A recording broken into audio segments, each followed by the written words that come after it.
इसे कली काल कहा जाता था क्योंकि लोग एक दूसरे के साथ भयानक चीजें करते थे। किस युग में आप हैं तय करेगा कि आपका ईथर शरीर कितना है।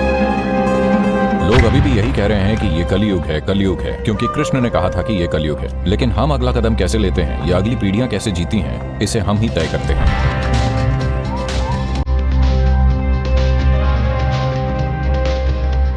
तो ये सारी बात चल रही है कम से कम न्यूज चैनलों पर तो कि ये कलयुग है, क्योंकि कृष्ण ने कहा था कि ये कलयुग है।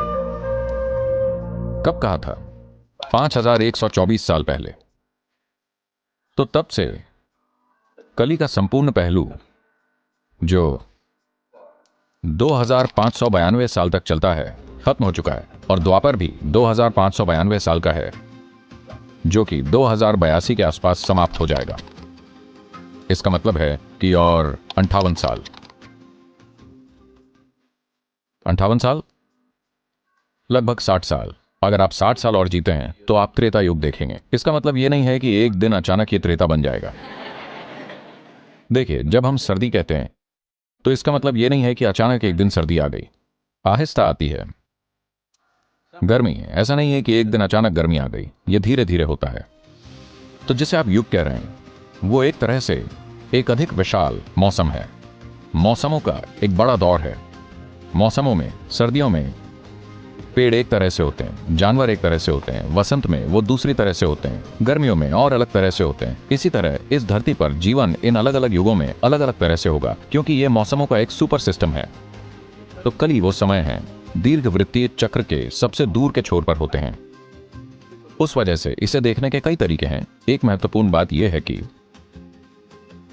देखिए, हमारे पास जो 5 शरीर या शरीर की 5 परतें हैं, विशेष रूप से इंसानों के संदर्भ में भौतिक शरीर अन्नमय कोश है, मानसिक शरीर मनोमय कोश है, ऊर्जा शरीर प्राणमय कोश है, और विज्ञानमय कोश या ईथरिक शरीर होता है। सवाल हमेशा यह होता है कि आपके पास कितना अन्नमय कोश है, या आपका अन्नमय कोश कितना प्रबल है, या आपका मनोमय कोश कितना प्रबल है, या आपका ईथर या विज्ञानमय कोश कितना प्रबल है। उसके मुताबिक यह काम करेगा। तो ये मौसम एक तरह से इसे तय करते हैं। आप देख सकते हैं कि इन 4 मौसमों में पूरे देश में यहाँ 11 डिग्री अक्षांश पर, शायद आप इस पर इतना गौर ना कर पाएं, लेकिन यह मौजूद है क्योंकि लोगों ने इस पर गौर किया है। इसलिए तमिलनाडु में मार्गली और माघ मौसम होता है, और आप जानते हैं देश भर में कई दूसरे, हर कोई उस महीने को कम उत्साह वाला महीना जानता है, और इसलिए तब लोग खुद को उन्नत करने के लिए चीजें करते हैं। लेकिन अगर आप समशीतोष्ण देशों में जाते हैं तो सर्दियों की स्थिति और वसंत की स्थिति के बीच काफी अंतर होता है, अभूतपूर्व अंतर। आप विश्वास नहीं कर पाएंगे कि आप उसी दुनिया में हैं। अगर आप सर्दियों में जाते हैं तो जैसे हर चीज, सब कुछ ऐसा लगता है जैसे दुनिया खत्म होने जा रही है। वसंत आता है तो बूम, हर चीज वापस खिल जाती है। तो कम से कम गोलार्ध के इस हिस्से में या गोलार्ध के उत्तरी हिस्से में ये ऐसा ही है। दक्षिणी गोलार्ध में ये उल्टा है, लेकिन वही चीजें होती हैं। तो इसी तरह सुपर साइकिल में भी वही चीजें होती हैं। लेकिन मनुष्य के संदर्भ में आपका भौतिक शरीर प्रमुख है, या मानसिक शरीर प्रमुख है, ऊर्जा शरीर प्रमुख है, या ईथरिक शरीर प्रमुख है।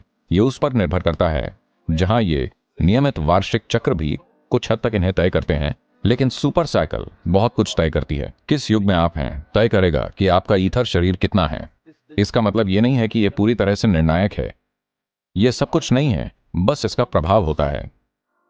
आप किसी भी युग में होकर शानदार हो सकते हैं, और आप किसी भी युग में होकर एक झमेला हो सकते हैं। इस सब का ये अनुभव आपके अच्छे या बुरे होने का सवाल नहीं है। या आप लोग कहते फिरते हैं, देखिए, जिस पल आप किसी चीज के बारे में पूर्वाग्रह रखते हैं तो कोई व्यक्ति पापी बन जाता है और कोई व्यक्ति संत बन जाता है। यह कैसे होता है? आप कुछ मूल्य निर्धारित करते हैं, अगर कोई उस पर खरा नहीं उतर पाता तो वो पापी है, अगर कोई उस पर खरा उतरता है तो वो संत है। लेकिन ये मूल्य अलग अलग जगहों में, युगों में, समय समय पर बदलते रहते हैं। ये बदल रहे हैं, वो महत्वपूर्ण नहीं है। महत्वपूर्ण बात यह है कि हम समझते हैं कि जब हम यहां हैं तो हम जो हैं, हम अपने भीतर जो कर रहे हैं, हम उसका परिणाम हैं। अब सवाल बस इतना है कि हम अपने भीतर जो कर रहे हैं वो जागरूकता में हो रहा है या बेहोशी में। अगर हम जागरूकता में कर रहे हैं तो परिणाम वैसा ही होगा जैसा हम चाहते हैं। अगर बेहोशी में कर रहे हैं तो परिणाम रैंडम या बेतरतीब होगा, और रैंडम परिणाम बहुत दर्दनाक हो सकता है, परेशानी भरा, कभी कभी आपके लिए, ज्यादातर समय दूसरों के लिए। हेलो। अगर आप पागलों की तरह बर्ताव करने लगें तो आप बेशक परेशान होंगे, लेकिन आपको ज्यादा ध्यान मिल सकता है, लेकिन दूसरों को बहुत तकलीफ होती है, आपके आसपास के लोगों को। तो ये पहलू सब कुछ तय नहीं करते, लेकिन ये एक आम प्रभाव है। तो कलयुग के दौरान, जो 2000 से अधिक साल पहले खत्म हो चुका है, इसे कली काल कहा जाता था, क्योंकि लोग एक दूसरे के साथ भयानक चीजें करते थे। उसमें न केवल भयानक चीजें की गईं, उन्होंने इसे बड़े पैमाने पर किया। इसका मतलब यह नहीं है कि हमने द्वापर युग में भयानक चीजें नहीं की, हमने भी की, लेकिन फिर भी वो सामान्य नहीं है। कम से कम हम जानते हैं कि वो गलत है। यही बड़ा अंतर है। अगर आप कुछ भयानक कर रहे हैं तो कम से कम आप जानते हैं कि यह नहीं करना चाहिए।